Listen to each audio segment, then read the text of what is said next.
We all get knocked down at some point in our lives, but our resilience defines who we are. During these difficult moments, that's when growth takes place. We must adapt, evolve. They say things will never be the same again? Nah. We say things must never stay the same. We must get better, faster, smarter. We need to constantly change the game. They say recover, rebuild? No. We say rediscover, reinvent. Rediscover our confidence and optimism. Rediscover our inspiration and drive. Reinvent the way we do things, business models, whole industries. Reinvent life. We've been here before. Despite the low moments, we found our highs. Where there was sorrow, we found joy. In weakness, we found strength.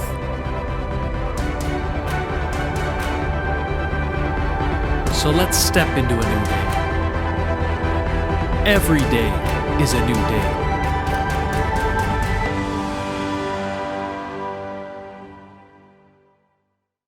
Good morning, everyone. Ladies and gentlemen, I'm wishing you that you're in good health. Welcome to PACU's One With You, a virtual learning series for education in partnership with PLDT and the Philippine Education Assistance Committee. The theme of our session today is Shifting Education Paradigms and Building Resiliency in Philippine Education. This is Joyce Samaniego. I'm from the Philippine Association of Colleges and Universities, and it is my honor to be your host this morning. It is said that disruption births opportunity. Amidst our grief, awareness grows that the trajectory of the crisis is uncertain and that our return to normal may never come soon until the birth of a vaccine. But we believe that we can shift our paradigm and take a collaborative and proactive approach to this pandemic and education crisis. We can reframe this challenge as an opportunity to change learning systems and mindsets. To all those who are tuned in, we really appreciate for taking time to be with us and learn from us and our panel of experts. We now have around 2,600 participants and who've registered through our MS Teams platform. This morning, we'll get to hear key learnings from our distinguished speakers as well as share their continuity and learning plans on how the private sector has managed to mitigate the negative impact of this crisis situation. And most importantly, this session aims to highlight the role of technology as we enter the future of work and education and learning, as well as how we navigate through our daily lives. If you have any questions and discussion points for our speakers, feel free to key them in through the chat box feature. Before we begin, here's a quick rundown of our reminders. For uninterrupted viewing experience, make sure you have a stable internet connection. Feel free to use any device to view the virtual event, and for better appreciation, turn up your volume or use your headphones. Now, to officially open the program, we would like to call on our PACU trustee and first vice president, who has served PACU for 10 years and counting. He is currently the president of University of Perpetual Health System Dalta, and its 3 campuses in Las Piñas, Molino, and Calamba, with over 23,000 students and 1,900 employees. He is a staunch believer of digital transformation in education. As a matter of fact, he is already adopted new learning technologies such as learning management system, robotics, and blended learning, including automated operations through a university-wide information system. Here to give us his welcome remarks, we have Mr. Anthony Jose Moran Tamayo.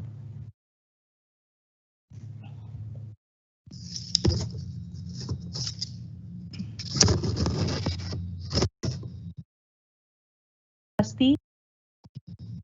Dr. Carol Enriquez, Dr.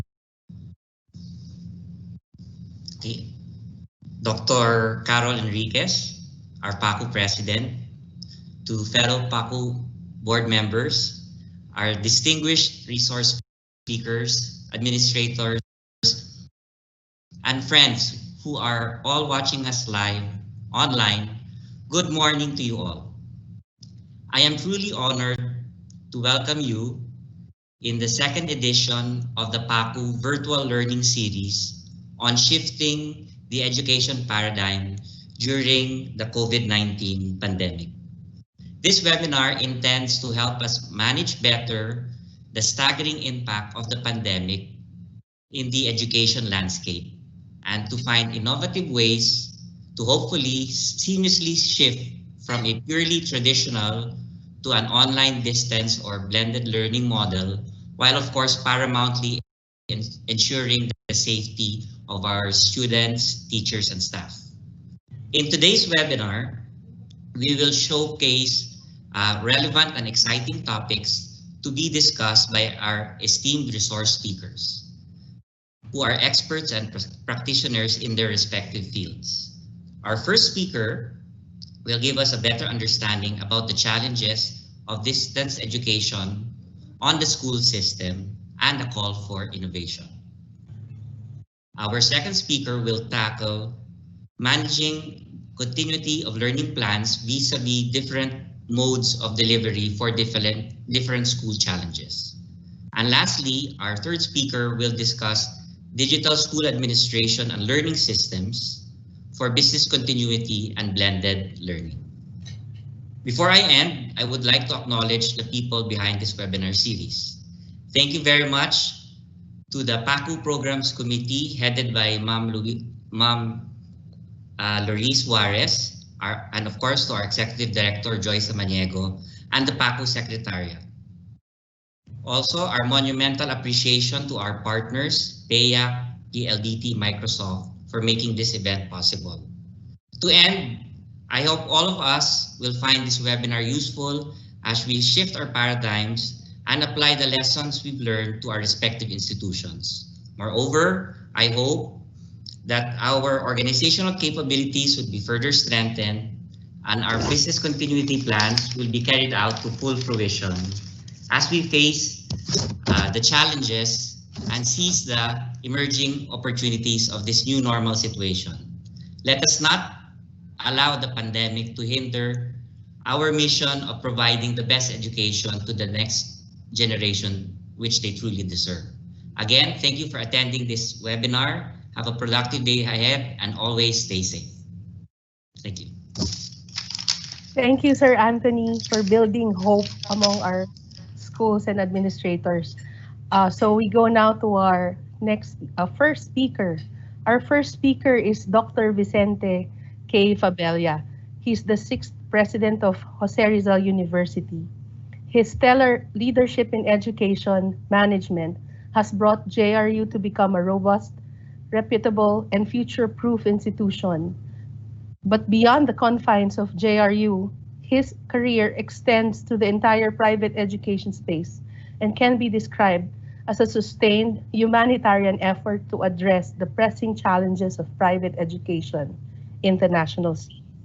A true education policy reformist, he has helped pave the way to the transformation and resiliency of the private education space in the Philippines, with the intent of leveling the playing field and upholding the complementarity between public and private education, from the transition of the basic education system to the K-12 program and the senior high school voucher management program under EGASPE, the universal access to quality tertiary education, and at present, through pushing for economic stimulus bills that hopes to provide funding support to the education sector, who is experiencing seismic shifts due to the unintended effects of COVID-19.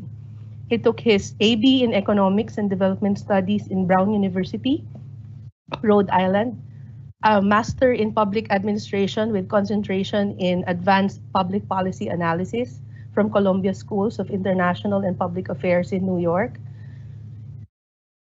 a Master in Business Administration with concentration in Business Policy, Finance, and Economics from Columbia Business School, and finally, a Doctor of Philosophy in Business Administration specializing in business strategy, and in particular, industrial economics and game theory from the University of the Philippines, Diliman. Dr. Vince is viewed by his colleagues, associates, and friends as a well-rounded academician, an intellectual whose actions speak louder than words. He is circumspect and uses few words to make big points. He has a disarming manner that could be described as politely and tenaciously focused, especially in his advocacy of affordable quality education and academic excellence. To talk about the challenges of distance education on the school ecosystem and call for innovation, please welcome Dr. Vince K. Fabella.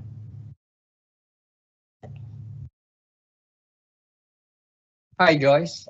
Thank you, Joyce. Thank you also to Paku and PLDT and PAYAC. And good morning, everyone, all of you watching from your cute little screens. So I'm going to share a presentation. I'm going to also time myself to make sure I don't go out of time. But I'm here to talk about really the challenges of bringing in distance education systems.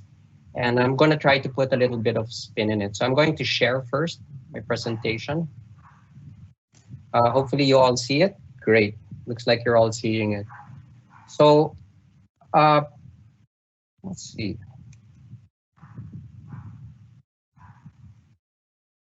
There we go.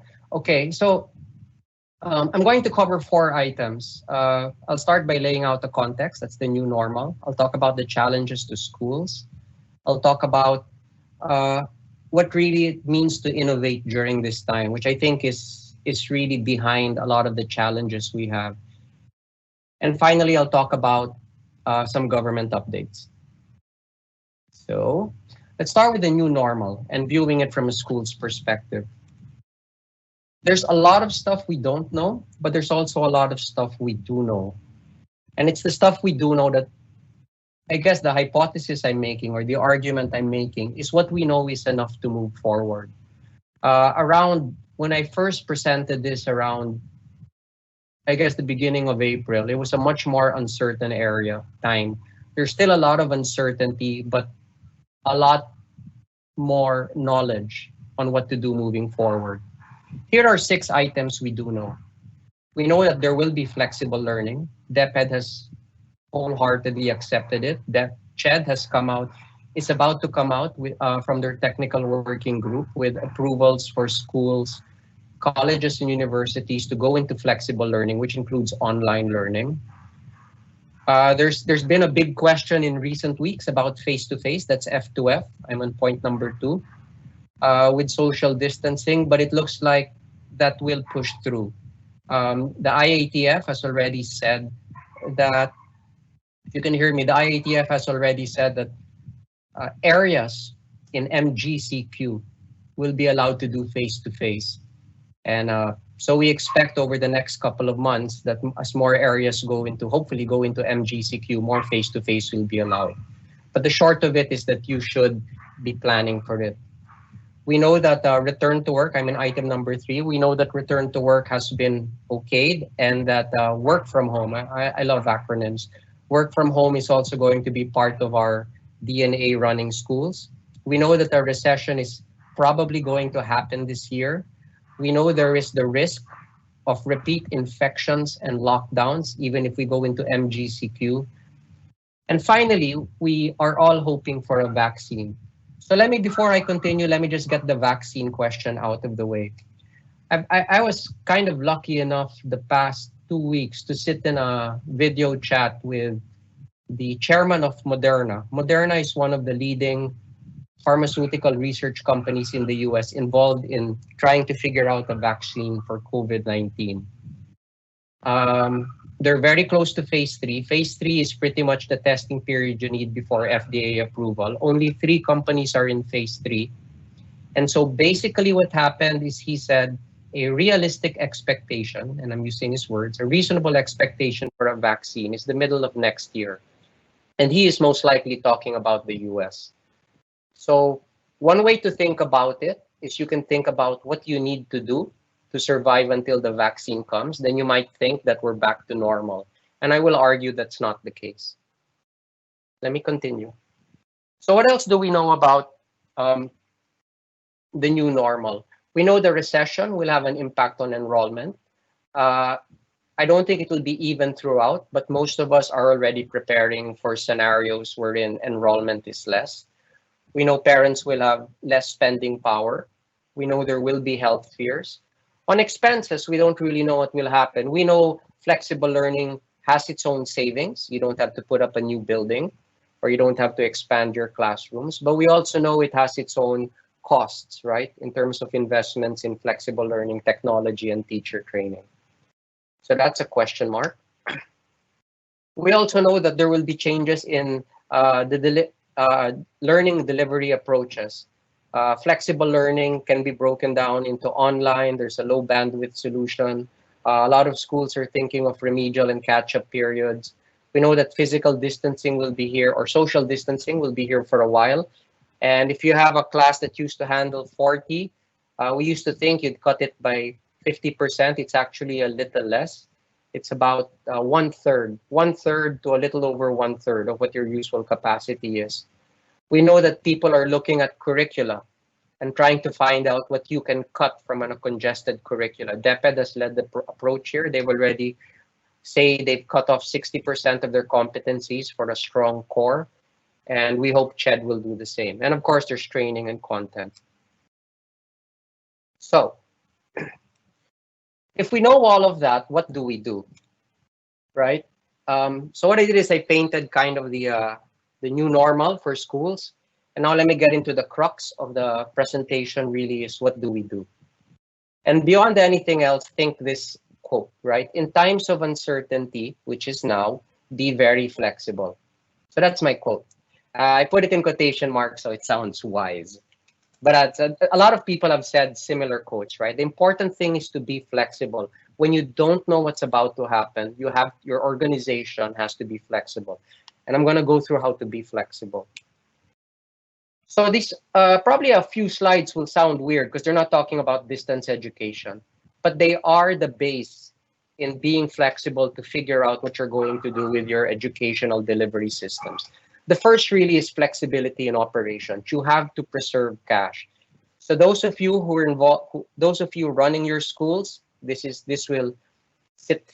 will be very critical for you. Those who are not running your schools, you might be running parts of it on the academic side. You have to think of these things through as you work through your budgets.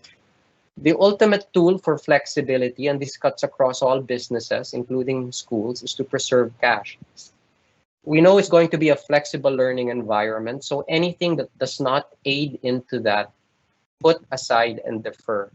Buildings, lab upgrades, even small things like faculty outings and uniform subsidies. Your goal is to enter flexible learning, which is anytime now, with a strong balance sheet. So these slides are going to be made available to you, don't worry. So I'm not going to go over every bullet, but these are the bullets. The one thing I will want to say for the universities is research, right? Try to realign your research. Anything related to COVID, I think or to flexible learning are the priorities now. Second bullet is to make your worst case scenario and plan for worst case scenarios and build up for there. Have the conversations early. I'm on the last bullet with your key players. So the point I'm trying to make here is if you're trying to preserve cash, you won't be able to do it top down. You'll probably have a lot of processes and policies and agreements which expect you to spend cash. So talk to the people who you're in contract with. The most common probably is the union, right? And talk about plans for the next 12 months at least, to have a strong cash buffer. Next thing you need to do is to sell differently, right? Look at the first quote. Don't sell them a yacht when they need a lifeboat. Think about your message, right? Don't talk about how great your education is. Some of you will. That's your tagline, that's your branding. But that might not be what they need right now. Find out what they need. Is it safety? Is it security? Is it accessibility, right? The way to sell is digital. Everything is digital now. There's a big technique in digital marketing called A/B testing, and that's what you guys have to get into. Google, Facebook, they've all reduced their ad revenue and all the prices of all their tools. So A/B testing is you're sending out multiple messages, and within a week you can figure out which message is sticking with your public. Do that. The traditional university way is to spend a lot of time figuring out your message, send that, and hope it works. It's no longer that way. Third bullet, right? In selling, think about your tuition and TOSF, tuition and other school fees. It may need an overhaul. What we like to say in economics, if you can see me gesturing, right, is that your production function has changed. The way we are going to teach and bring about the learning experience in our universities, colleges, and schools is going to be different, right? And because it's different, your costs of doing that will be different. Now, your tuition and other school fees structure is, especially miscellaneous fees, right, is usually based on your traditional way of delivering classrooms, right? Teacher hours, faculty hours, those are your costs. You've got to re-examine that from the ground up. Otherwise, you'll spend for all of that, and then you're trying to figure out where to get the money for your FLOs, for your flexible learning initiatives. The last thing to do is to communicate clarity aggressively, right? So what we know is that internet presence among the millennials, among the titos and titas, anyone you can think about, is very high right now. That's where the communication happens. And communication just isn't social media. It's webinars, it's ways to get back to the community. Use the whole gamut and explain what you're doing. And you have to do it now because there's a lot of uncertainty. And as long as there's uncertainty, they will be thinking twice about going to your school or college. Now, the reason I'm bringing all of this up is you need, you need a strong organization before you innovate, right? Second thing is flexibility in learning, flexible learning outcomes, right? You really need to push into online and all its variations. I won't spend much time on this because we've got other speakers for that. The two things I do want to mention in whatever package you have, and that's what you should be doing right now, right, is first a low bandwidth solution. I'm gonna start doing some markups here, right? You'll need a low bandwidth solution. For those with weak internet, you'll need to promote that.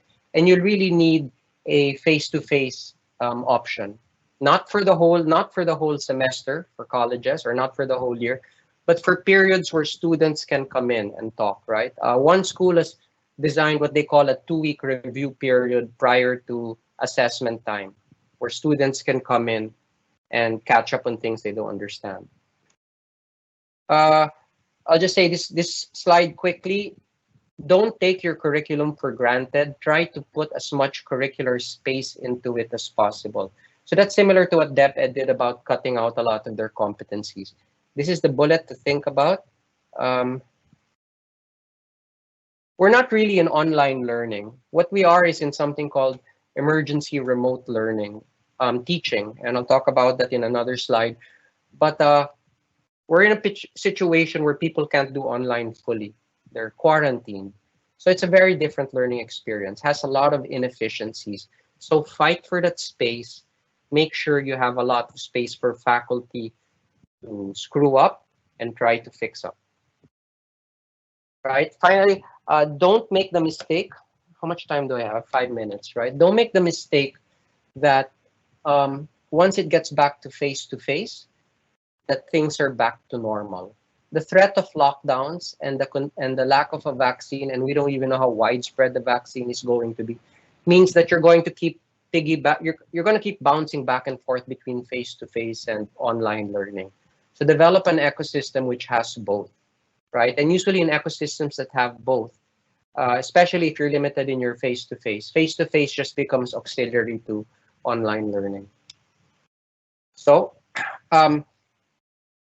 strong organization. I'm going to talk about the crux of my presentation, and I might cut this on the government updates if I run out of time, but you'll have the slides. I want to talk about innovation, right? So let's talk first quickly about JRU. I asked them to do a slide on JRU, so you'll know I'm not making you bola. We've been doing online since 2006. Technology is a very big part of our vision and mission. We started with computer-aided instruction. We do online all the way from grade school to doctoral studies. So it's a full range. We're on our third iteration of learning management systems. We started in 2006 with 50-50 blends. We first based it on a US model called the National Center for Academic Transformation, and then later aligned with the Sloan Consortium. We've had more than 50, something like close to 54,000 hours of content development. And most importantly, we do a lot of feedback with our students. We poll them aggressively. 96% can access their lessons outside the university. 94% say they understand the lesson better with online. I'm going to skip this one. I just want to present one thing about this. Please look at the matrix. You'll see a yellow, red, green, blue. It's a 2x2 matrix, right? So it's high bandwidth and low bandwidth. This is a typical instructional design matrix. But the one I want you to see are the left and the right, low immediacy. And I'm going to tilt my head, high immediacy. So immediacy means how quickly does the faculty have to respond to the student. And I want you to focus on the left side, which is the green and yellow. These are all tools for low immediacy. So the reason I bring them up is as you figure out what you're doing with the student, and right as innovation, you don't have to respond right away. And the fact that you don't have to respond right away without sacrificing learning outcomes means a lot of the assumptions you make on how you run your educational processes can change. Your scheduling can change, right? You no longer have to log in a professor from 10 to 11 a.m. and have them fight on classroom availability, for example. So I do want to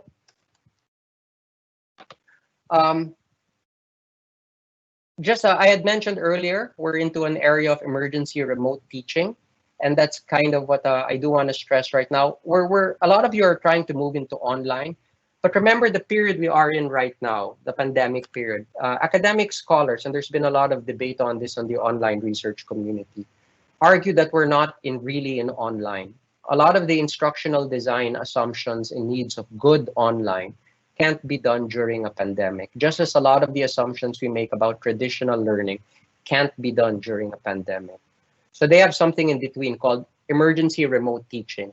And that's the only thing I want you to take out from this slide, right? As opposed to online, which is you build the plane, then you test it, then you fly it. What we're doing now is building the plane as we're flying it. And this is really a metaphor that's been making its way across a lot of threads. And that's what I want to talk about in going into innovation. So JRU took 14 years to go online. What do we do then? Because many of us don't have, even JRU, right? We wouldn't have 14 years again to do this. We innovate, right? We learn how to build the plane while flying it. And what I'm going to do there is I'll do these 3 slides and I think I'll wrap up. The obvious part of innovation is everything I said in the first part of the presentation, right? Which is to pivot to flexible learning. Do your training, do your content development, pick your platform, which really shouldn't take long. Work on connectivity, which I'll touch on. Make sure you have online processes for student support and faculty support. So none of this, nothing I will say here you'll learn from. You all know this. And next speaker, Leo's expert in these areas. So I'm going to skip that. I'm going to talk about the not obvious stuff, right? Most of us probably think that once we get into our online and we train our faculty and we get through August or June if you're starting it, right? And things are starting to work and students have figured out that this is how your online works, that we're okay. Innovation isn't about adopting a change and sticking with it. That's my timer. Innovation, I think the best quote I've seen is right now in this pandemic is running a marathon in a minefield. It takes a while, and this is the important part. You don't want to be first place, right? You want to learn what other people are doing and try to get the best of those into your system. Innovation is about learning and improving. That's why this is kind of a rant. You probably heard these cliches before. It's much more an organizational and people challenge. So that's the bullet I want to go over, right? Typically, when we think of quality management or quality assurance, we think of PDCA, right? Plan, Do, Check, Act, stuff like that. That's not innovation. Innovation is minimum viable products, It's a VUCA world, it's rapid prototyping, it's lean processes and voice of customer. I'm sure this seminar is being recorded, so pick up those terms, look them up, try to see how you can start putting them into your school's processes. Because innovation is failing, you've heard this, right? Failing, learning, repeating. And unless you start putting that process in, remember, we're building the plane as we fly it. So unless you start putting those processes in, what you'll have is a first iteration of your ideal system, and then you'll stop there. And you'll wonder why customer response and student response is so bad, right? You have to keep rebuilding, and you need to build that into your infrastructure. The last bullet I want to share on this slide is the bottom bullet, right? The problem is the educational process is very much standards driven, and so very anti-innovation, very hard to adjust. That's why you really have to work at it, right? The one thing I will add is two tools you can use. One is Intel. Start trying to figure out what other schools are doing. And that you won't find that online. You got to talk to them. Everyone's got your network. We've got like 2,000 people signed up here. You've got PACU, you've got your own associate. Find out what people are doing. It's a minefield. So those who started ahead of time, like those who started in June, find out what they're doing. Those who are in MGCQ already and doing face-to-face, find out what they're doing and look for what academics call the bright spots. Those are the things that work, right? And that's what you look for. Use consortia also, and consortia are self-explanatory, but that's how you leapfrog through the learning process. I think I'm going to stop there. I have a few slides on the government. If I have time, I'll talk about it. It'll take me about 5 minutes. Otherwise, I'll just make them available. So maybe I can get some advice from the moderator. Thank you. Go ahead, Sir Vince. I'm sure people would want to hear it. Okay.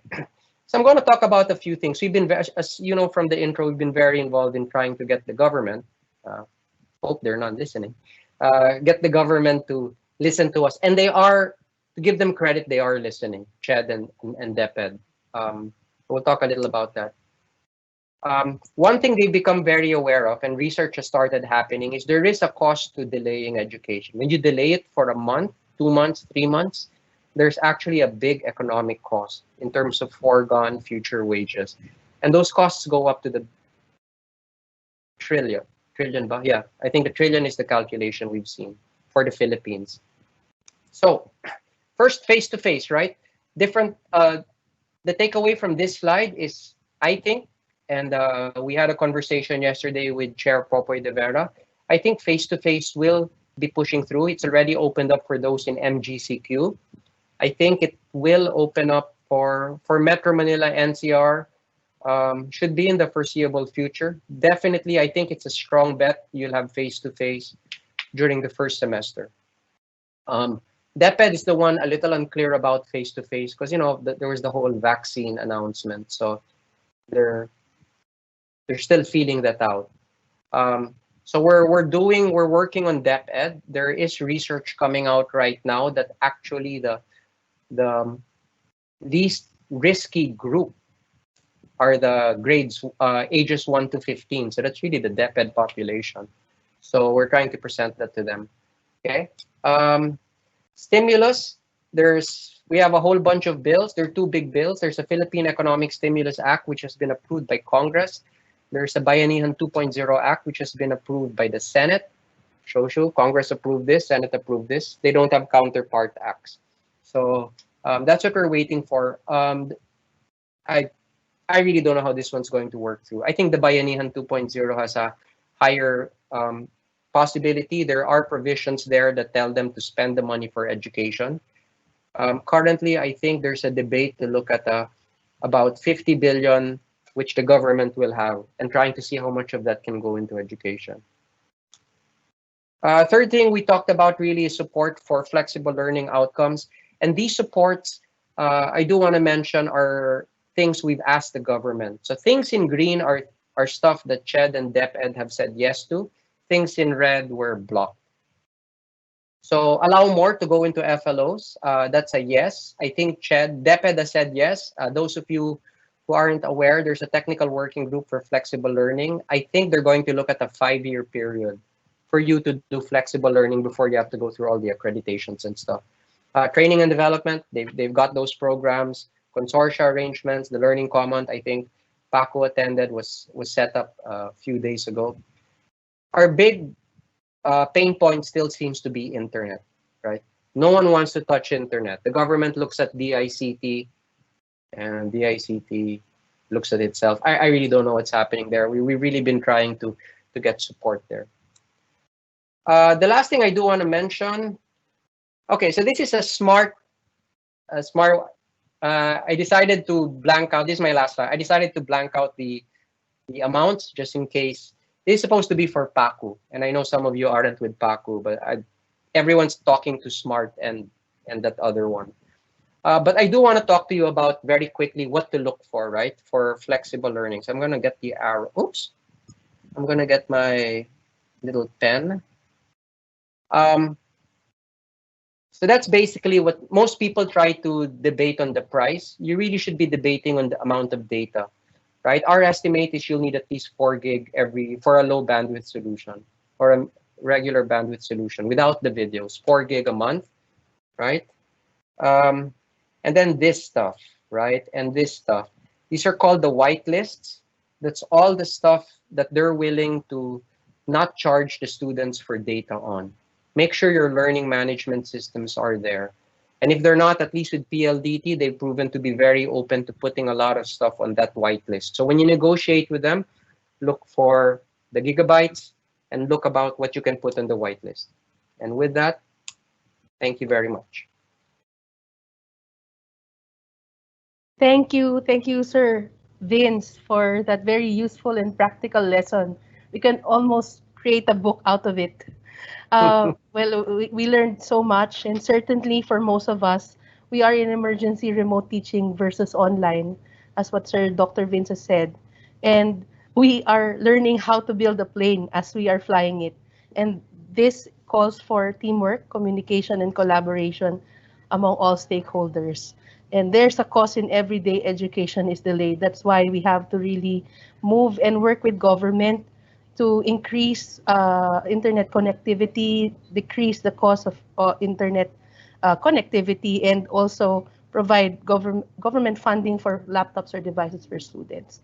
So if you have, guys, any questions, feel free to put them through the chat box and we will address it through or during the Q&A segment. And we're actually getting a lot of questions now in the chat box. We will proceed to our next speaker. Our second speaker is Mr. Leo De Velez. Leo is the founder and chairman of Front Learners Incorporated, an e-learning content and platform provider for K-12 schools, colleges, and universities. Leo was formerly an executive in a multinational oil company based in Singapore.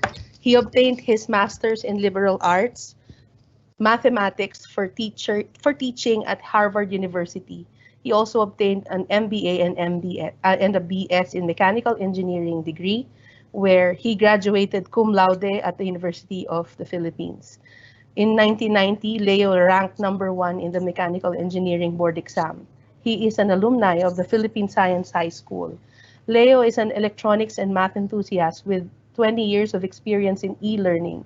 His skills and advocacy led him to develop Front Learners. Front Learners provides ready-to-use curriculum-aligned e-learning content and platform to schools. For the past 4 years, Front Learners have served 150,000 students for more than 100 schools nationwide, located in cities or IP communities through its online and offline e-learning solutions. Front Learners is multi-awarded in education technology. In 2017, Front Learners e-learning was the grand prize winner in a disaster recovery and resiliency competition launched by the United Nations Development Program among 10 ASEAN countries. Mostly recent, Front Learners was awarded as one of the top 10 startups in Southeast Asia. To talk about managing continuity of learning plans vis-a-vis different modes of delivery for different school challenges, we give the floor to Mr. Leo De Velez. Okay. Good morning to all. Thank you, Joyce, for the nice introduction.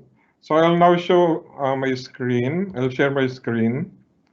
And for an outline, I'll practically breeze through the introduction. Joyce have given longer than I would like it to be. Then I'll go to the business continuity and then the learning continuity and go deep into e-learning and where we can help the schools. Okay, so on the introduction, I just would like to mention that front learners, although we're providing e-learning to schools, we are not actually a school and we do not operate as a school. So that's all I would like to add to the introduction of Joyce. Thank you, Joyce.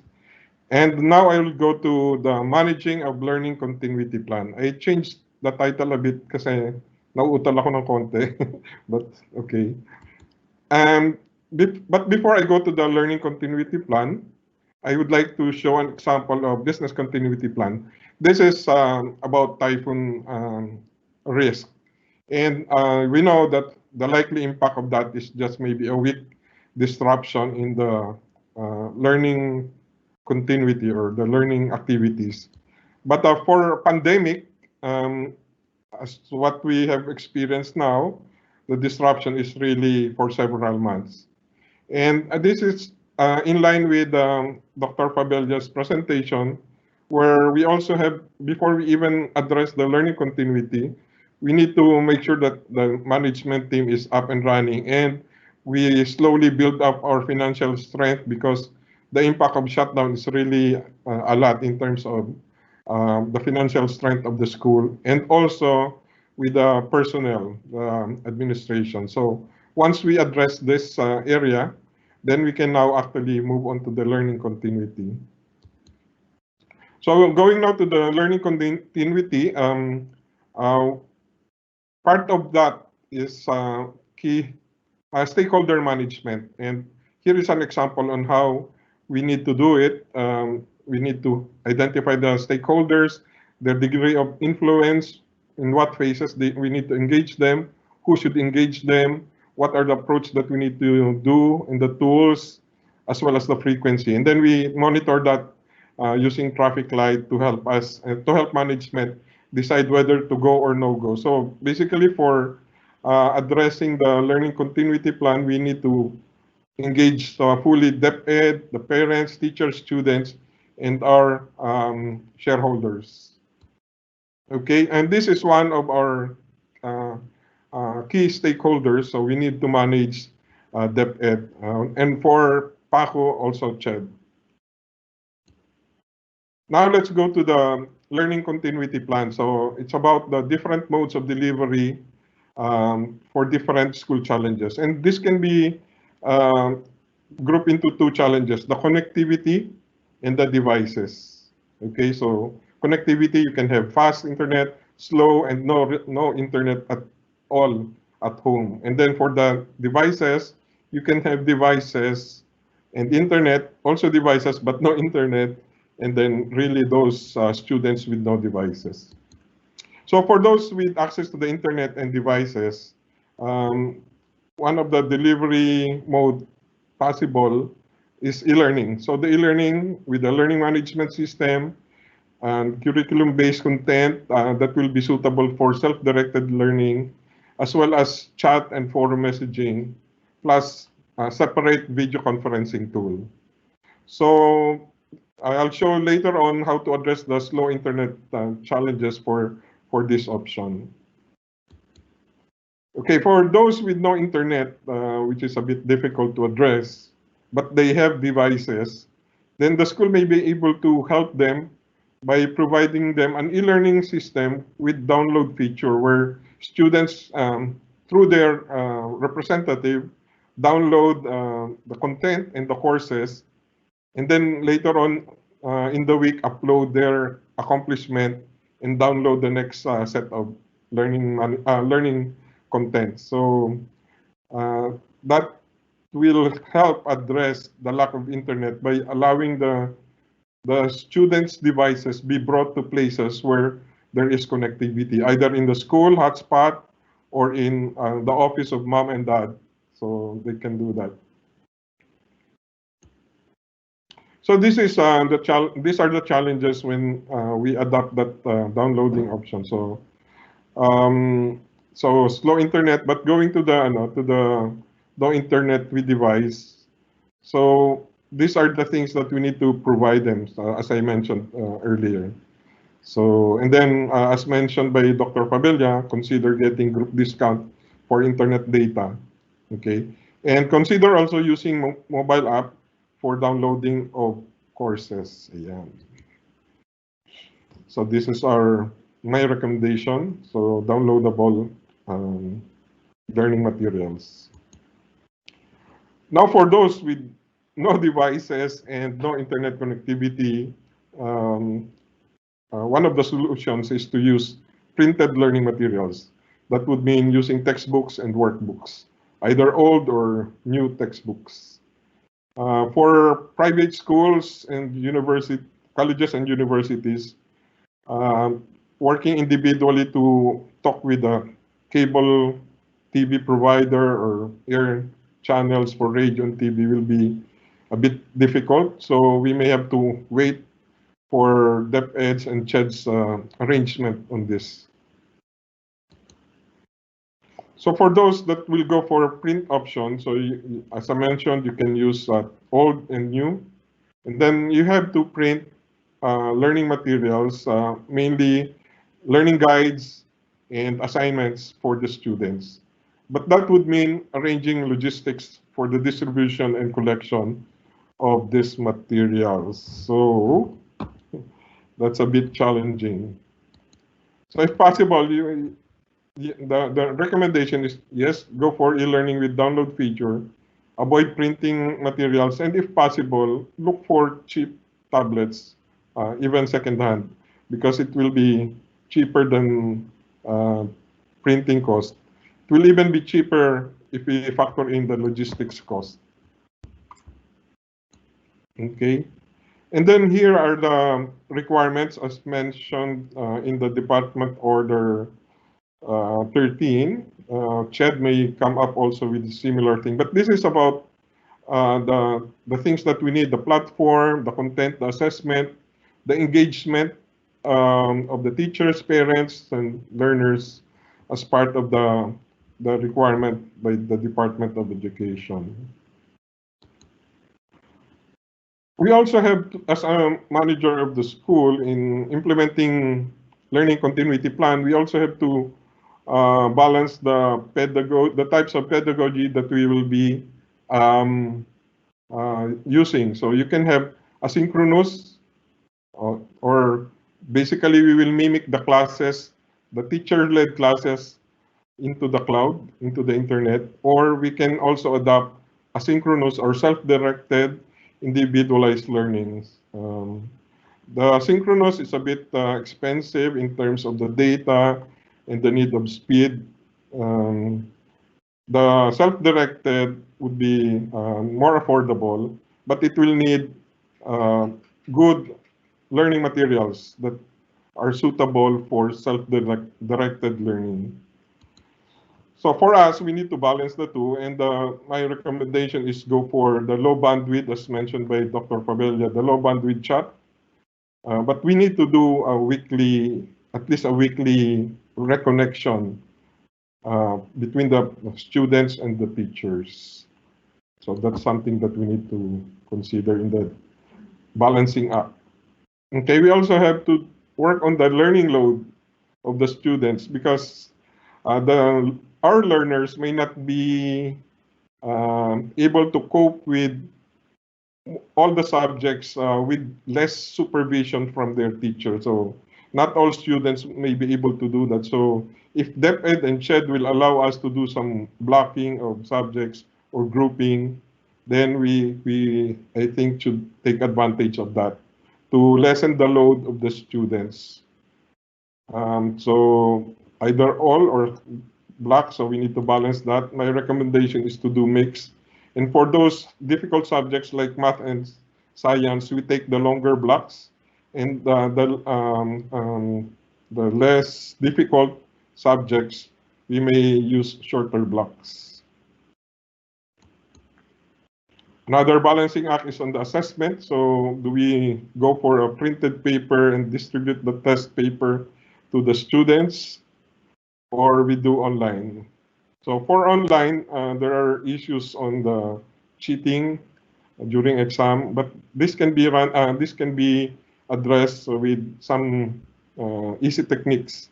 And the best one is to provide time limit per question.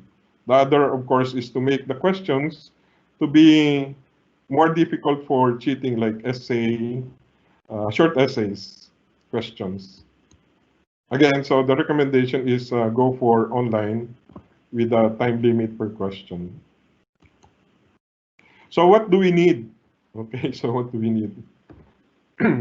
Okay, so this is a study on the implementation of e-learning in Makati City for math teaching by high school, public school teacher.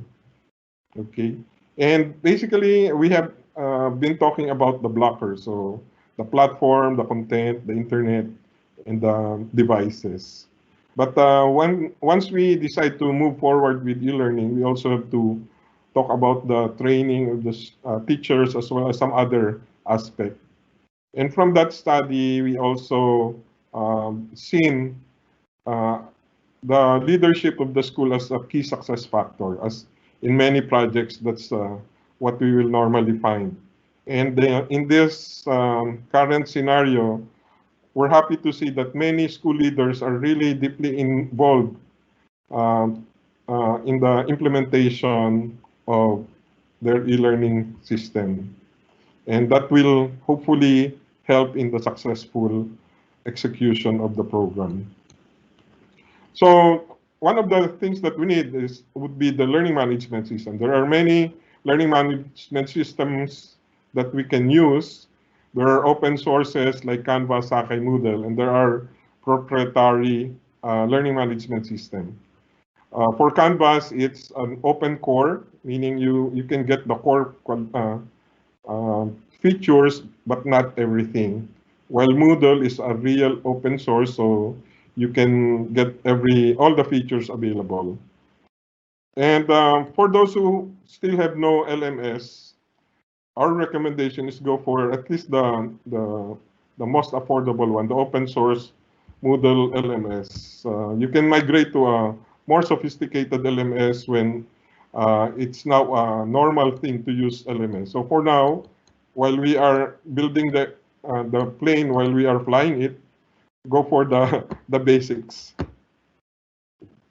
Okay, so we also have to learn about these many systems. So we have learning management system, school management system, classroom, the team working, video conferencing. So what we have discussed earlier is the learning management system.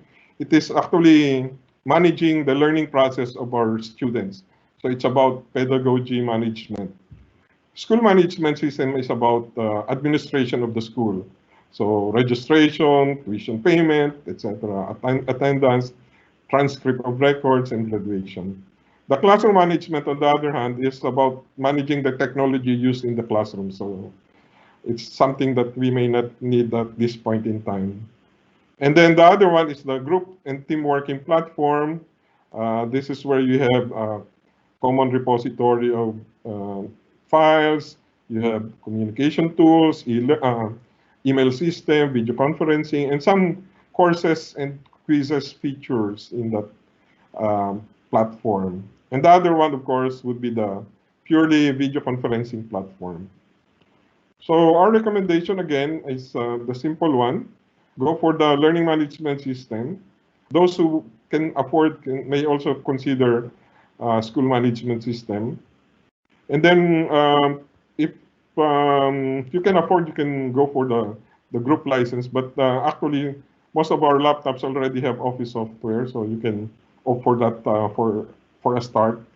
And then you can also start with a free video conferencing. And if you think you need a longer period for this, you can go for the paid version.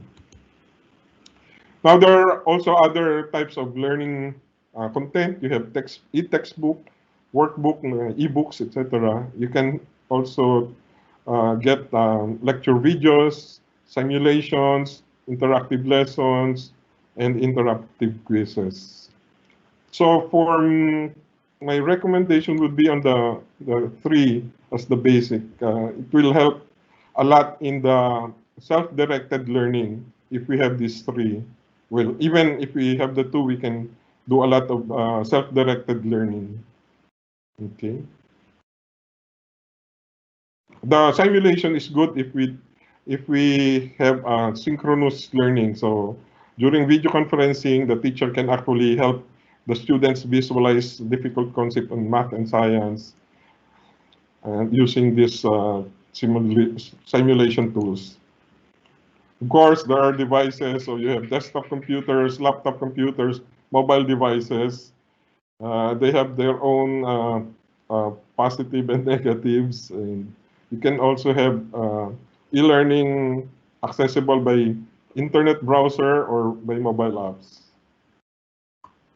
And my recommendation is just go for the simplest tool, a 7-inch Android tablet, the least expensive. You can even go for second-hand because you will only need the browser to access the e-learning system. And hopefully it will have some 4 gigabyte SD card for those who will need downloading of content from places where there is internet connectivity.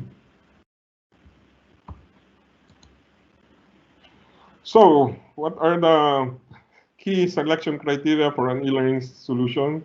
So of course, definitely cost.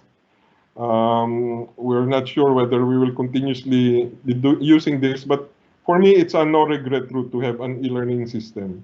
But we need to be conscious about the cost because we are all challenged nowadays in terms of the financial strength of our school or business.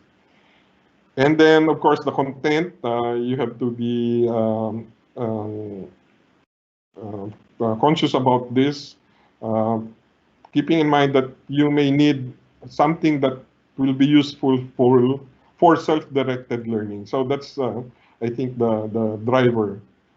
Content that will be useful for self-directed learning will be most appropriate.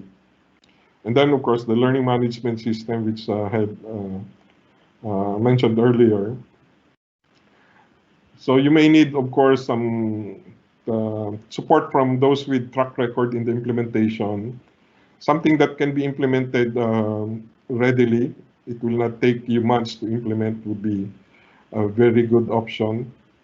And those that will provide training and simulation for teachers, as well as provide help desk support. Yeah. And of course, go for the no regret route, just go for the basic e-learning package.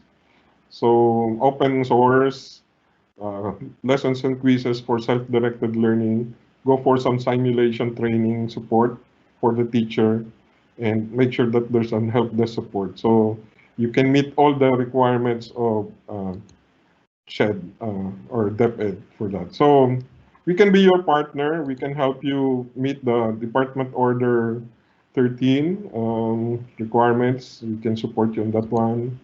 We provide content and platform.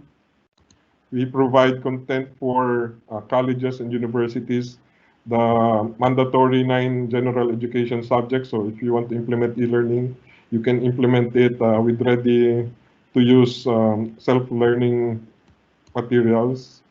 We have plenty of content for self-directed learning for senior high schools, as well as for grade 1 to grade 10. Okay, I'm sorry. You can also use simulation tools for experiments. You don't need laboratories. You can do online experiment in science.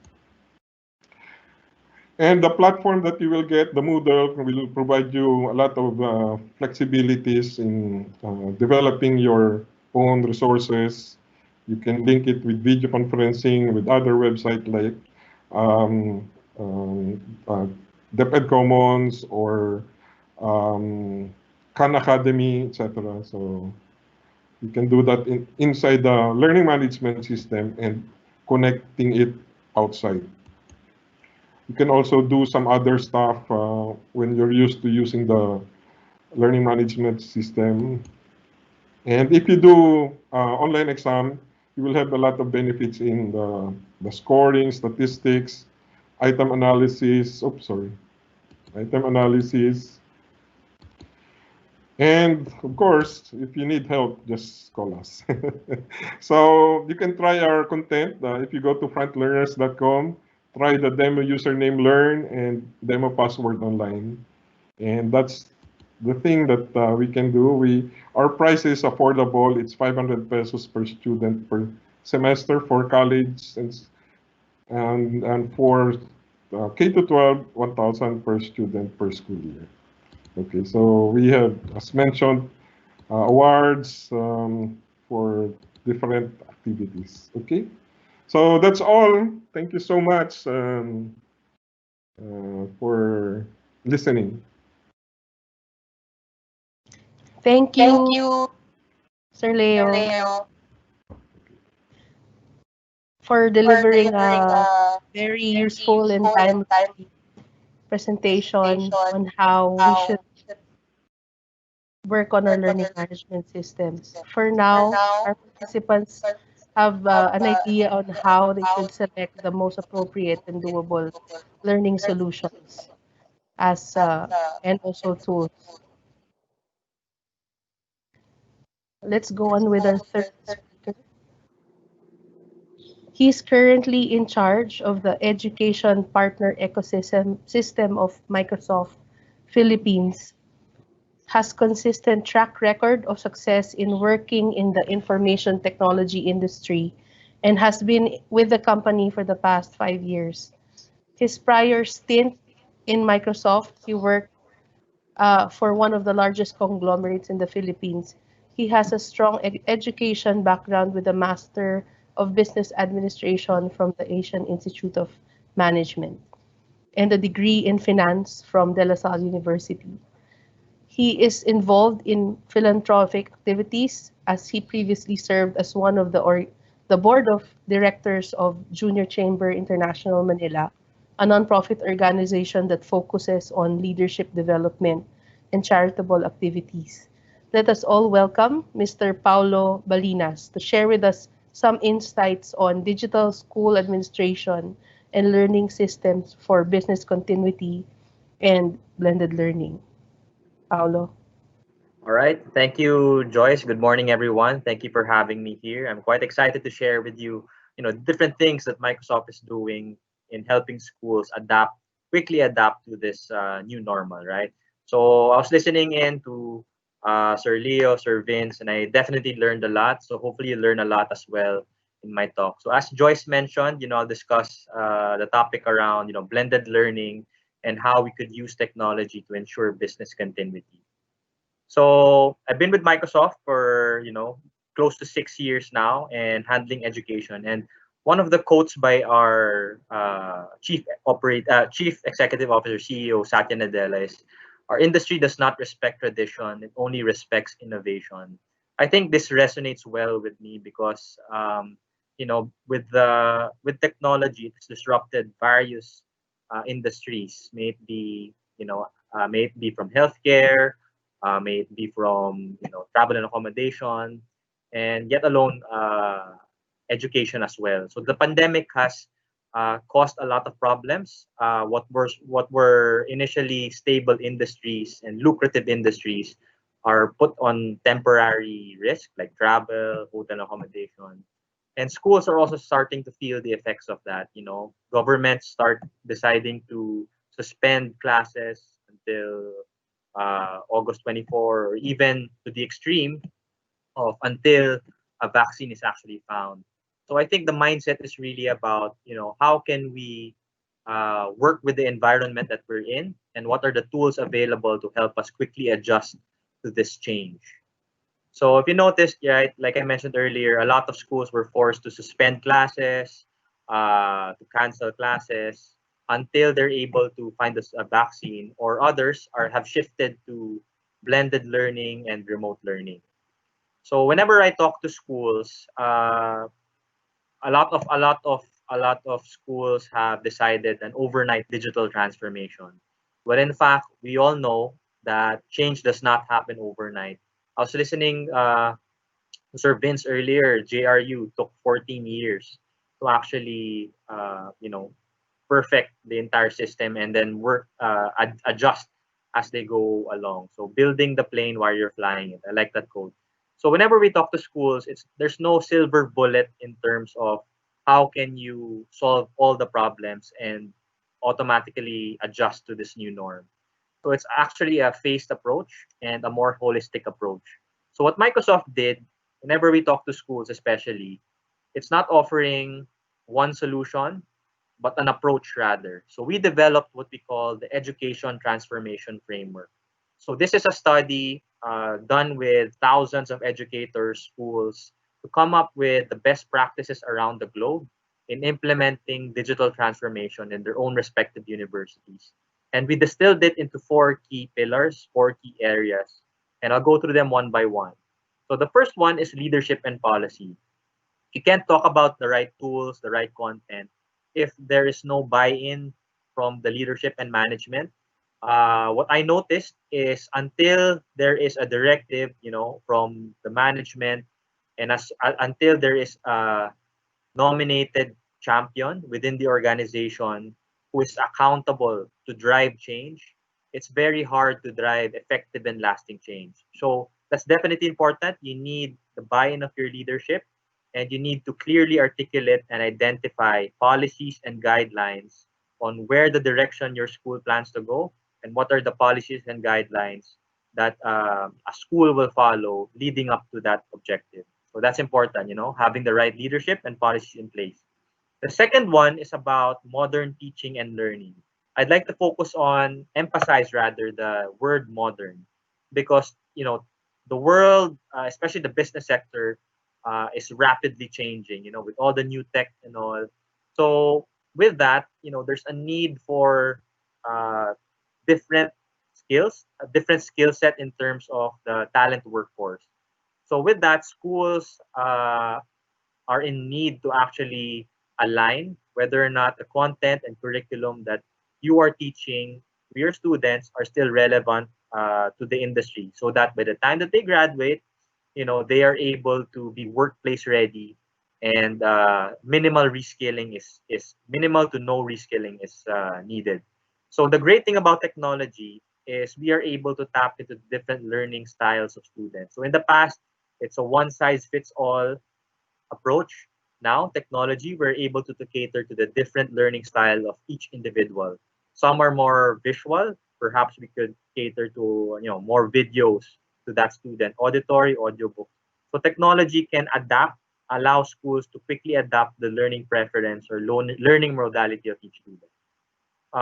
The third one is intelligent environments. So it talks about more on the security piece, because living in a data-driven world, data is our new currency, and it's very important for schools to assess whether or not you have the right systems in place to ensure the right level of security.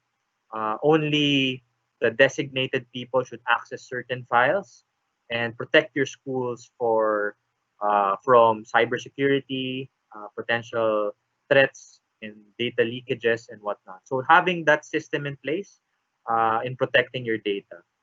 The fourth one talks about devices for learning. So I mentioned earlier that it was mentioned earlier that eventually during this pandemic or crisis, schools are starting to rethink how are we able to go beyond the four walls of the classroom. So studies show that not all students may have access to a device. So schools are starting to rethink how can we deliver our education beyond the four walls of the classroom, and at the same time in an innovative and cost-efficient ways. So Sir Leo talked a bit about that, looking into cost-efficient devices like mobile phones, tablets that you can access right off a browser. Other opportunities there is using data that you gather from your school into guiding business decision making through data-driven insights.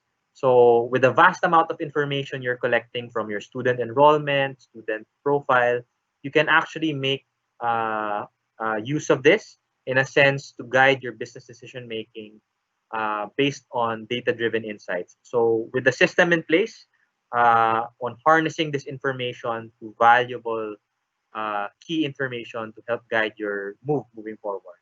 And of course, operations and IT management. How can you automate certain processes, such as accepting online enrollment, um, accepting online payment, to ensure business continuity despite the external factors such as the pandemic or crisis.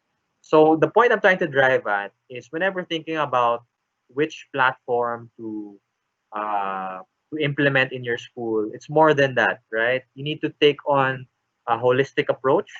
Uh, Mainly, these four areas are shown to be the best practice in coming up with a phased approach to implementing change. So again, it's not an overnight thing that you do. You decided you want to digital, make your school transform for it to be digital ready. It's not an overnight thing. It's a phased approach by identifying, what are the different milestones that you need to lay as the groundwork to set you up for success. We talked about remote learning. It's completely different from simply, putting your content online. The main reason or the main objective of remote learning is to actually recreate or try to recreate that same learning environment that you're able to have in a face-to-face setting in a virtual environment. So, still having that level of engagement with your student and still being able to effectively relay your topic or subject matter expertise to your students beyond the four walls of the classroom. So again, whenever thinking about remote learning, it's there are a lot of factors to consider, right? Such as do students have the right device? Do they have access to a device at their respective homes? Student emotional needs. So not all students may have a conducive learning environment at home, and of course, bandwidth connection. So bottom line is schools must also think in terms of the readiness of their students and the availability of technology um, to their students if you do decide to implement a remote learning strategy. Uh, Based on this assessment, you'll be able to identify gaps and map out a plan on how you can actually bridge these gaps and make and help them become ready to this new digital world. We talk about remote learning, you can't separate the words synchronous and asynchronous. It has been thrown around quite a number of times, but just to put it into context, synchronous is similar to what we're doing now. We're in we're doing a live session. I'm talking in front of you, and then you're listening live. That's assuming you're available at this specific time and you have access to a device. Asynchronous is more of a self-paced approach wherein you could record the entire session and students can simply view at their own respective time of free time. So the common question is one approach better than the other? So there's no direct answer there. It really depends on your current situation, on the current maturity of your school, and the availability of technology to your students. So that talked about the approach in terms of the phased approach on how we consult schools. Usually it's a whole day event that we conduct this workshop with and map out the milestones on how we could help the school digitally transform.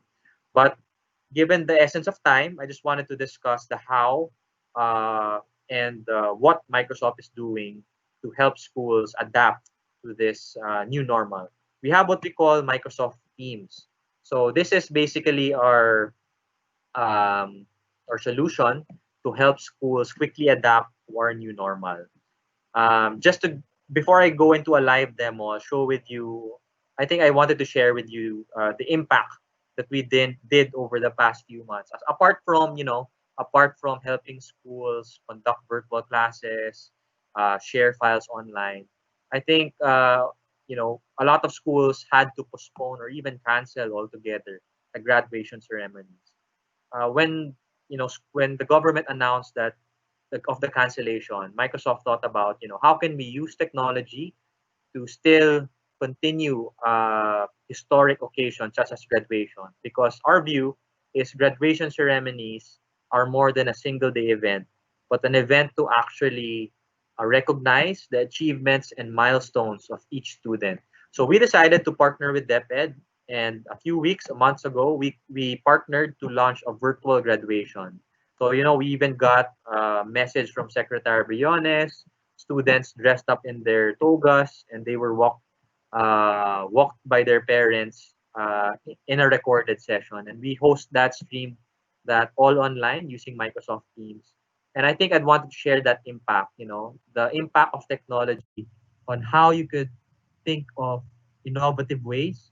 How can you rethink new ways on how to deliver education beyond the four walls of the classroom?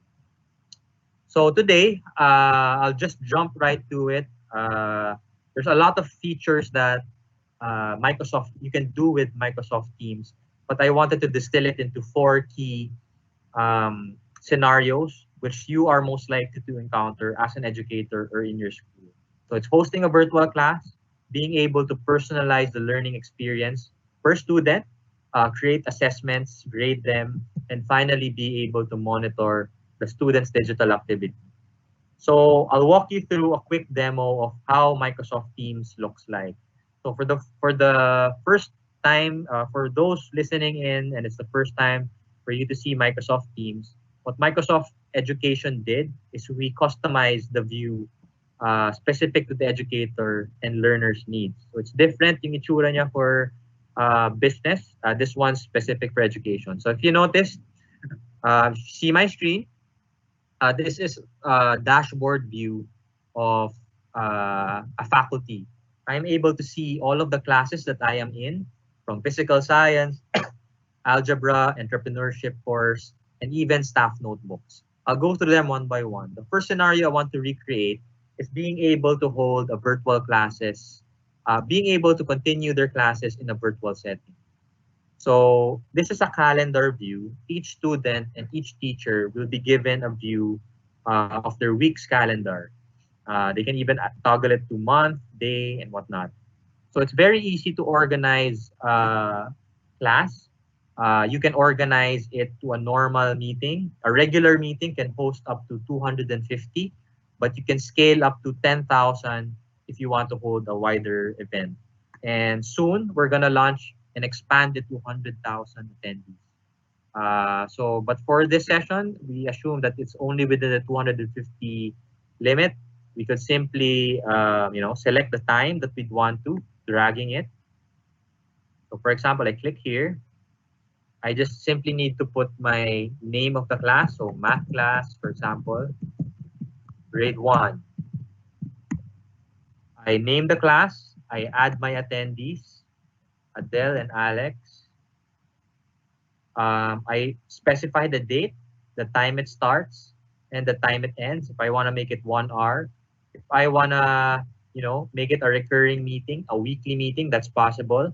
And I do have the option, rather than, add everyone manually, I can add an entire class altogether. So algebra class, I can invite everyone. By default, there's an online meeting option for everyone to join. But if I want a face-to-face, if I want to face-to-face class as well, I can put that as an option, JRU, classroom, for example, classroom 101. And of course, lastly is the details of the meeting. So hello class, see you tomorrow. And I simply click send. But before clicking send, one of the biggest challenges of students and teachers is scheduling availability, especially peer-to-peer faculty. Are you available at this time, etc., etc. So we've taken that, we thought about that, we heard the feedback. So rather than manually ask their availability, you would also have visibility on the invited people's calendar. So if you notice, if it's a solid block, ibig sabihin that person is busy during that time. If it's partially shaded, that means that person is tentative. Perhaps you can ask whether or not you can add him or her during that time. Or during my time, 11 a.m. to 12 a.m. Friday, every Friday, seems that the people are free. So I can block the schedule and simply click send. So to save time, uh, when I click send, everyone will receive an updated calendar. It would be added into their calendar, and they would also access it by simply clicking on it and click join, or they would also receive an email and clicking join meeting. So let's recreate the scenario. So for example, if I were to join a class, I simply click the join now button. Prior to joining, I have the option to turn on my microphone and set device. So I click join now, and in a matter of seconds, I'm pulled into a classroom virtual setting. So what are the features within the classroom virtual setting? So by simply clicking show participants, one of the biggest the initial things that the teacher does is getting attendance. So if you notice here, these are the people invited in the meeting. These are who are in the meeting, invited in the meeting, and who do they suggest based on the commonality of schedules. Who do they suggest to join? So rather than manually take down attendance, screenshotting and all, what you can do is simply download the attendee list. So if you notice here in the upper right-hand corner, I simply click the download attendee list, and an Excel file will be downloaded. And it's like a logbook wherein the name of the student, the time he or she entered, the time he or she exited, I'll be able to have visibility on that. And at the same time, I can manage permissions by clicking this button. I can assign role functions per student. So if I want to be the presenter and students are simply attendees and they listen in, I can manage permissions. I can also mute everyone. If in case medyo maingay and I want to keep the mic to myself, I can mute everyone. Another key classroom feature is the raise hand feature. So if you notice, if I click raise hand and I want to encourage participation across the entire class, I can ask them, class, you can click the button, raise your hand, and I would see a yellow hand beside my name or beside my picture to see that. So I can also, start recording. If in case I wanna have a synchronous session afterwards, we can do a live session now. I record the entire session and share it to the class right after the call for later review, or they could view it at a later time. I can also turn off incoming video if bandwidth is an issue, and everyone has their videos turned on. You can simply manage that. You can turn it off to turn off everyone's video capability to save on bandwidth. And lastly, I wanted to highlight is I can share my screen. Similar to what I'm doing now, you're using Microsoft Teams, I'm sharing my screen. But what you can do is, aside from sharing your screen or a PowerPoint file, you can do a whiteboard session. So I think this is a powerful tool for schools. So it's recreating the classroom setting rather than have a blackboard in front of you. You can, write down hi, or you could write down formulas. So it's up to you. Just again, the value of remote learning is being able to recreate that classroom setting in a virtual environment. And this allows you to do it, right? So coming soon, there's also gonna be a live transcription to make it more accessible. So in the future, there's gonna be in the next few months, there's gonna be a live captioning feature wherein whatever I'm saying is transcribed, and you can download that into text format. So I'll close that. Being able to host virtual classes. But again, I wanted to emphasize Microsoft Teams is more than simply just a classroom. You can do all of that, and you can also manage content with your class, share files, edit files together, and personalize that experience. So again, I go back to my classes, right? So this is my dashboard. I see all of the classes available. If I wanted to click a physical science class, I'm redirected to a post tab. So here in the post tab, I can simply chat everyone, greet them. So rather than manage multiple applications for messaging them, keeping them up to date, making announcement, it all can be done here within Microsoft Teams.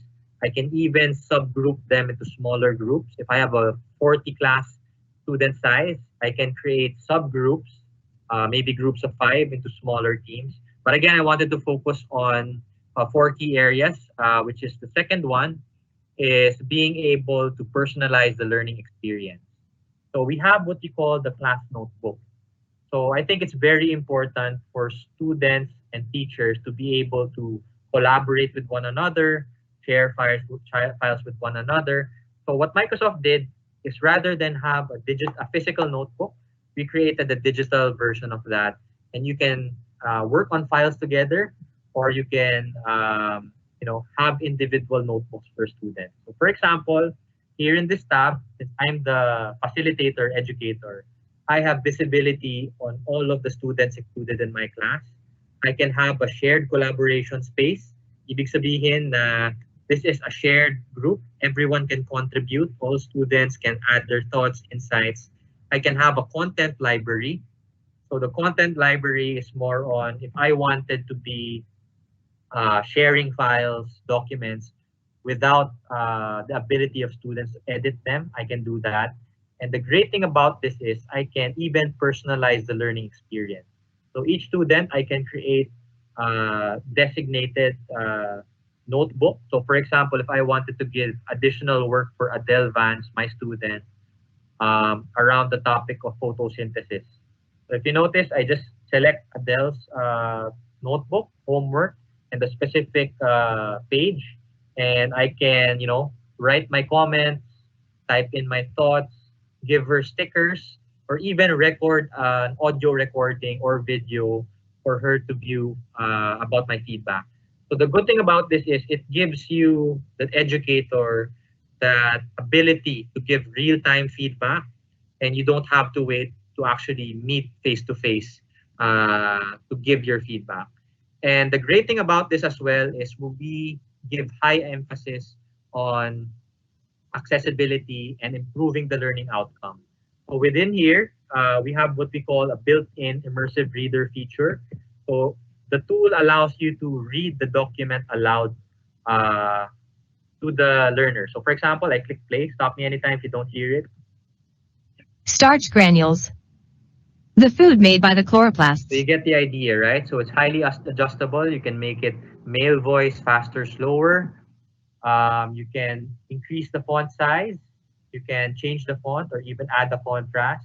For the younger learners, especially K-12, if you want to highlight, teaching them the English language, you can highlight nouns in purple, verbs red. And I think the great feature about this is being able to translate the entire document into hundreds of languages. So I read there's Filipino available, but I read in the chat earlier that there are Korean students who are using online education. So built in within Microsoft Teams, you can convert the entire document into their native tongue, Korean, and you can click play. 전분 과립. 엽록소에 의해 만들어진 음식. If you noticed, basically any text file that you paste here or upload here in a Word document or whatnot can be translated into hundreds of languages, including Filipino. So that's being able to personalize the feedback, the learning experience of students. And if you want to distribute, handouts, lesson materials, you can easily distribute that to a group, to a specific person. You can even review work of students individually and automate that process, selecting, review student work, homework, and then I can grade basically the students. So photosynthesis session, I would have a view. I can individually view the notebooks of each student. Since I'm pressed in time, I'll skip that. The next feature that I wanted to highlight, second to the last, is the assignments feature. So again, we talked about virtual classes. We talked about sharing files, collaboration. Next is being able to assess. So we can create assignments within Microsoft Teams. Again, it's built in. If you notice, I didn't leave the application. I can simply type the name of the assignment, enter my instructions, add resources. If I wanted to add a PDF file, an Excel sheet, a worksheet, I can add points. If I wanted to put 100, for example, or if I wanted a more qualitative approach or a more rubric approach, so I can identify a letter grade, excellent, good, fair, and identify criteria, corresponding criteria, or even put weights. So each criteria would have a designated weight. I can do that. And finally, the ability to assign to an entire class or to specific students, you can do that as well. You can set the due date, you can set the due time, time allocation if you want that to happen. And you can even allow or disallow late submissions. Again, to save time, this is how it looks like for our students. Hold on. So basically, you'll be able to grade them as well. So for example, I click in chemistry exam. If I'm an educator, I'll be able to see the status of my student submission, whether or not they turned in.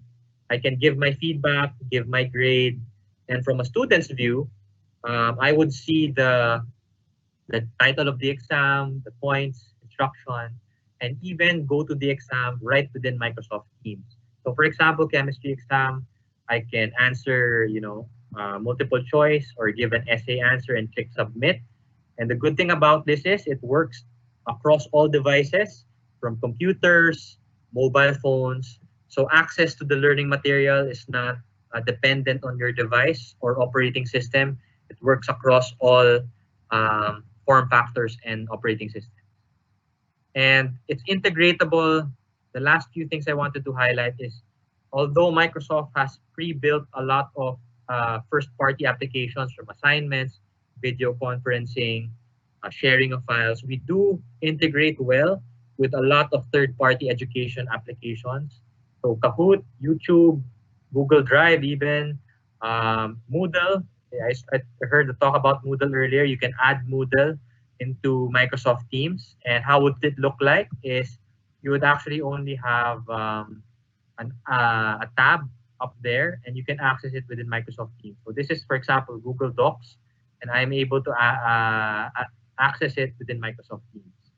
The last thing I wanted to highlight is being able to monitor student activity. So a common question I get from educators or administrators is, malalaman ba namin kung ina-access ba talaga ng school yung learning content? How long? So this is a short video of showing you the built-in tool on how you can actually do that. One to show for the demo. So now I can see what's happening in my classroom. So all these insights I'll walk through. We have digital activity. This shows all the things happening for the students in my class. And you can see I can hover and see what's happening, editing a file, having conversations. And it's really easy to hover and see the different things that were happening. So seeing that digital activity is really important during distance learning. I can click on average grade, and you can see here the average across the class, and I can highlight and I can check the average score on these different assignments that I've distributed. And I can go on-time assignments. Well, it looks like only 9% of people turned in their assignments. There were some that were late and many that were missing. Average time for feedback. Am I giving feedback very quickly? I can see that. And then communication activity. This is really helpful, especially during distance learning. I can see who is communicating with messages and posts. So over here, it looks like Omar had the most communication going on activity in the class, but it's really nice to be able to just see what was happening. And I can look across all channels, or I can even filter on a certain channel, like the general channel. Now, something else that's interesting, I can filter on a student. So I'm dropping down the students, and let's just filter on Ella. Now it just pulls up Ella and all of her digital activities, and I can highlight and see what's happening just with Ella. She worked on the rainforest document, so I can see that there's things happening. And again, I can filter even down to communication files or assignments. I can see the average grade for Ella. I can look at on-time assignments and all those other same things, but on a very specific student. Now, exporting to Excel, you might want to have a chance to be able to export all of these things to a spreadsheet and do even more pivots. But the way it is now, being able to pivot by different student or activity and even by different dates is really powerful insights in your classroom. Okay, so if you notice, built in again within Microsoft Teams, it gives you valuable insight in terms of what documents your student is accessing, how long, and it also shows you, leading indicators on whether or not this student will fail, on-time assignments, their average grades, and even the response time of teachers to that student. So I think, it's a valuable tool made available for schools, from video conferencing. I think that's the main value prop of Microsoft Teams. It's from video conferencing, editing files, sharing to your students, connecting with other third-party applications and assessing them, as well as analytics. It's all built in within Microsoft Teams as a one hub.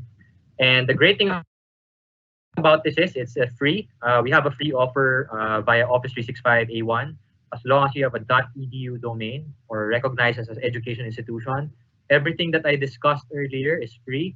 The question around what is paid, if you want the offline access, that's the paid version, but everything online and everything I discussed today is actually free. So I know I went a bit over time, so cutting my time short, ending with this short quote is, our mission is to empower each and every teacher and student to create the world of tomorrow. So for all those educators listening, I truly admire your job, and I really believe that you play a really critical role in shaping the future leaders of tomorrow. So I commend you. Maraming salamat, and thank you. I turn the floor back over to the moderator. Salamat. Thank you, Joyce. Thank you, Paolo, for your presentation and for giving us a quick demo of Microsoft Teams. And you're right, mission critical right now is to empower our students and teachers so we can create a better tomorrow. But we really hope that we get of course, we have a free version, but we hope we can get the lowest discount from Microsoft Philippines, especially for sorry for putting you on the spot right there. Yeah, so basically what Paolo shared with us is essential, and what we need really is to find out what we need for our respective schools. Readiness, I really appreciate when you said that we have to think about the readiness of the emotional needs of the students apart from the technology needs. And really, there's no one size fits all when it comes to switching to digital. And it's usually a phase-in approach, and Dr. Vince mentioned maybe we just need a boat, not just a yacht right now. So we're now on our second part of our session. We have some questions lined up, and actually Dr. Vince has been very gracious enough to answer the questions already. So as you can see, he has replies for several of the questions to save us some time. So feel free to check on that. But of course, we'll also have questions ready for our speakers. Let me see. So for Sir Vince, the question on how we can best balance addressing the economic struggles of Filipino families and offering quality online education for our Filipino learners. How can we best balance it? Hi. So that's a question we've been struggling a lot with, and not just at JRU, but also in PACU and with the other universities we talk with. So I think the public belief, let's start with that, is that online is cheaper. That's a public belief, right? So we're struggling with it because the research really is that, like for JRU, right? I mentioned the NCAT model. That's the National Center for Academic Transformation, which is a nonprofit multi-awarded think tank in the US, which tried to look at how online can deliver education at reduced costs. So their whole focus was reducing costs. They were never able to scale up beyond 30 universities they worked with. So and then they shut down, right? So the jury's out on whether online can heavily reduce costs. So when we talk about balancing the economic needs, which is very important, right? I'd mentioned that. Right now, I would say the story on online versus traditional is that online can be slightly cheaper. But as I put in one of my comments, I think if there's anything that has the potential to really make education accessible and reduce the costs without sacrificing quality, it's really the whole online bandwagon. And the way to make it really cheaper for the students is for schools. I had that whole set of slides on innovation and reviewing your own processes. That's really how you do it, right? I mean, like just a very quick example to end this question, right? When we were planning to go doing part of our planning this summer, the teachers who are already trained in online, right, came back with fixed class schedules, right? They spent a lot of time doing fixed class schedules. This is for college, right? And then one faculty just said, why do we have to do fixed class schedules if it's all asynchronous, right? Meaning that's the very essence of asynchronicity, right? You don't stay there the same time the teacher's there. So all those kinds of just hidden assumptions we make, which have real cost implications. So that's the thing we have to review. Thanks. Thanks, sir. For Sir Leo De Veles, how is learning guaranteed if students will depend on self-learning modules with no interaction or no internet connection? What are your suggestions in improving their situation? And do we still need textbooks? That's difficult. Okay, so I'll do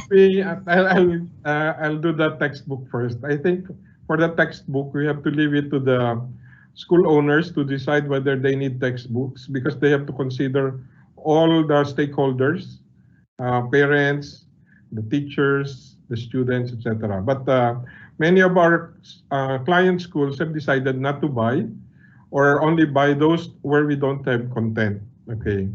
The other question about the learning again. Can you repeat that, Joy? Sorry. It's how can you improve the situation of students who depends on self-learning modules with no interaction and no internet connection? Okay. So meaning print-based.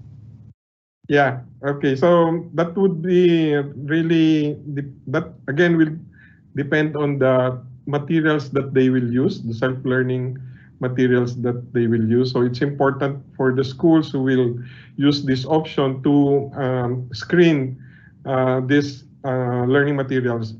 The learning materials, like if they have e-lessons and associated formative e-quizzes, can actually help in doing this, and they can arrange the lessons either on a sequential or adaptive learning, meaning if they know already the subject, then they can breeze through the exercises and the quiz questions, move on to the next. So there are technology techniques that can help them with just plain tablet and the right learning materials. So they can do it individually.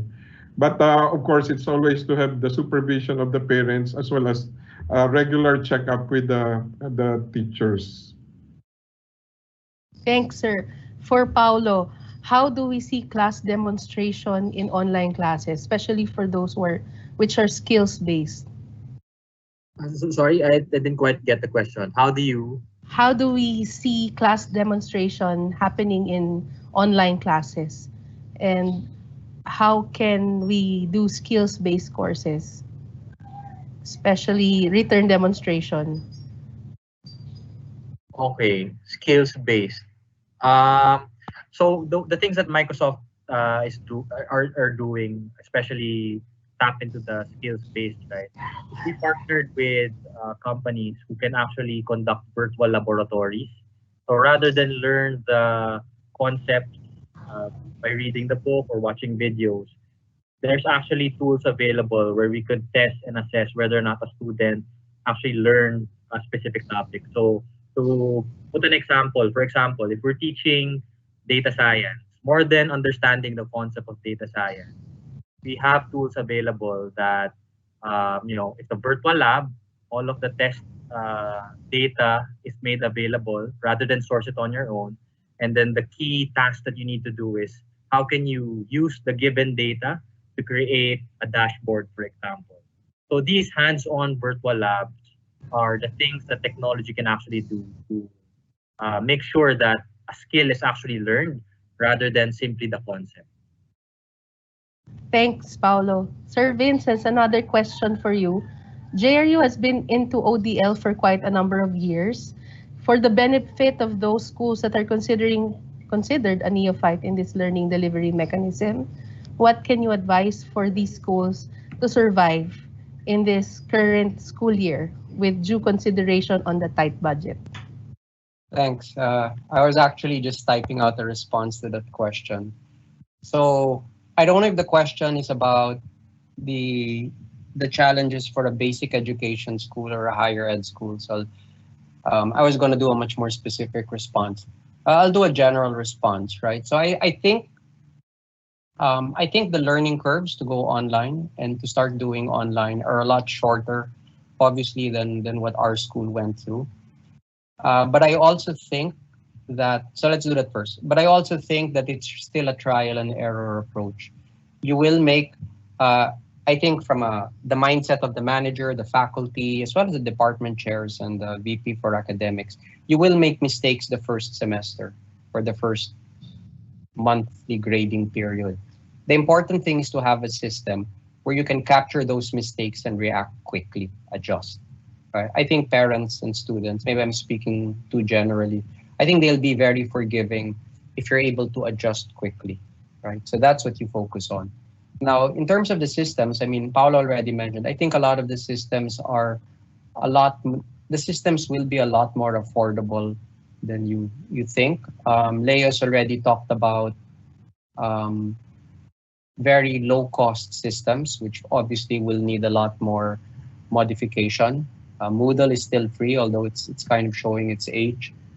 In terms of the tight budget, the only thing I really have to say is, as a school administrator, you will, whether you're the school administrator or not, even if you're on the academic side, a department chair or what have you, you really have to go through your budgets. You really have to strip it and see what you should no longer be spending on and realign that. That's the first, right? Just find there's a lot of that cash leading there, even for schools with tight budgets, which you hopefully will be able to realign.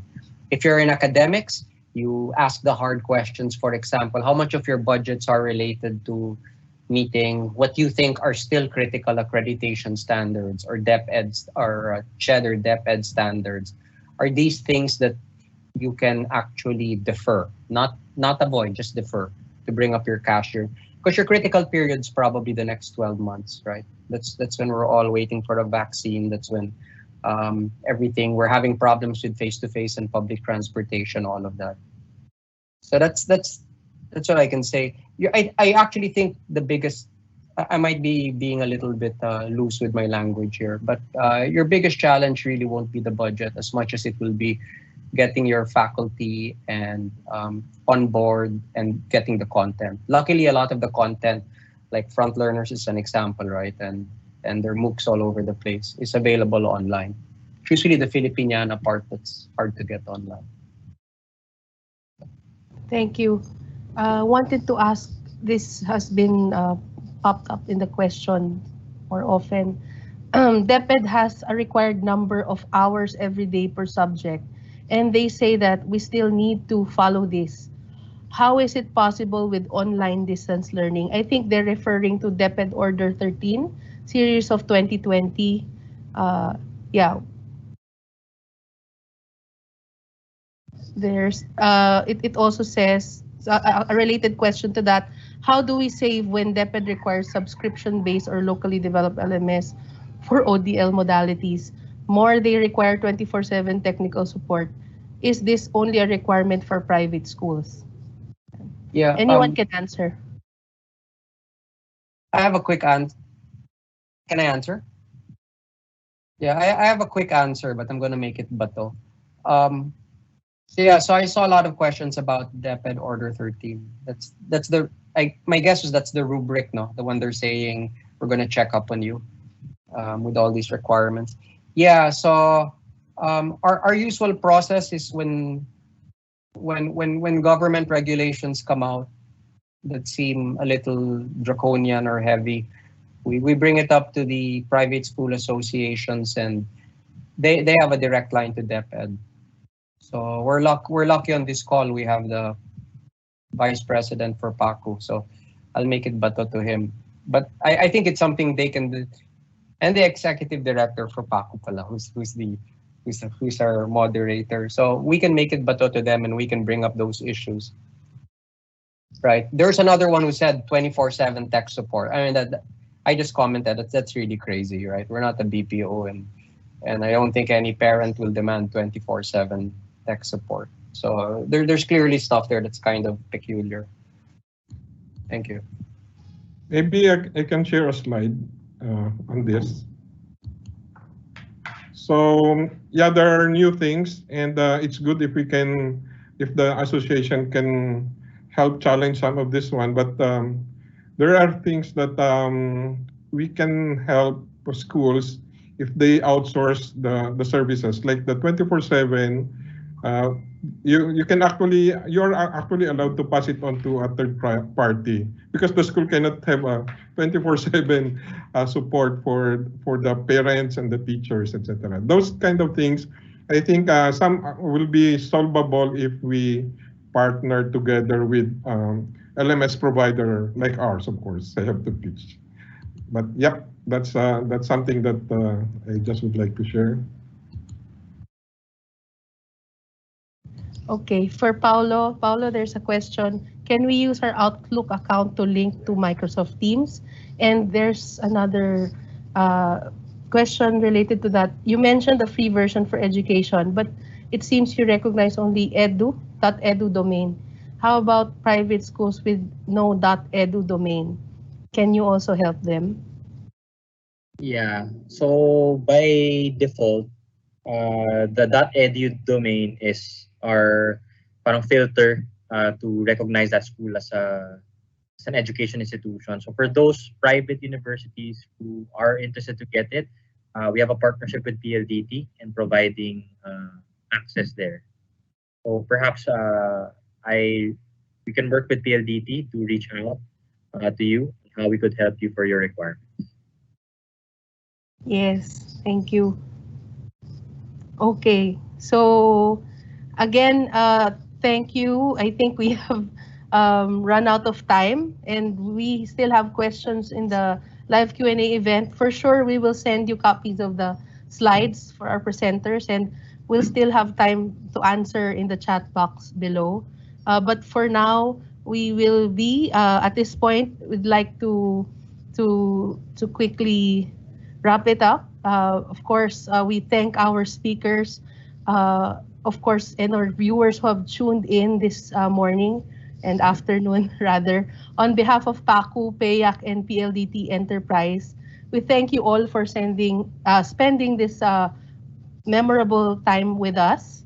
Again, one of the things that we have to consider right now, the University of the Future is offering online or even a hybrid of face-to-face and online. And these options should keep their students engaged. We are working very tirelessly on this, but we are very positive that through distance learning that we are doing now, we are able to see that future in education. We have tough days ahead. Families and livelihoods are threatened by this economic crisis, but of course, we have to wait for the vaccine because the transmission is really imminent. But we have to persist. We cannot and should not stop learning, and this education process must continue in order not to derail the economic progress of our nation and the academic formation of our students.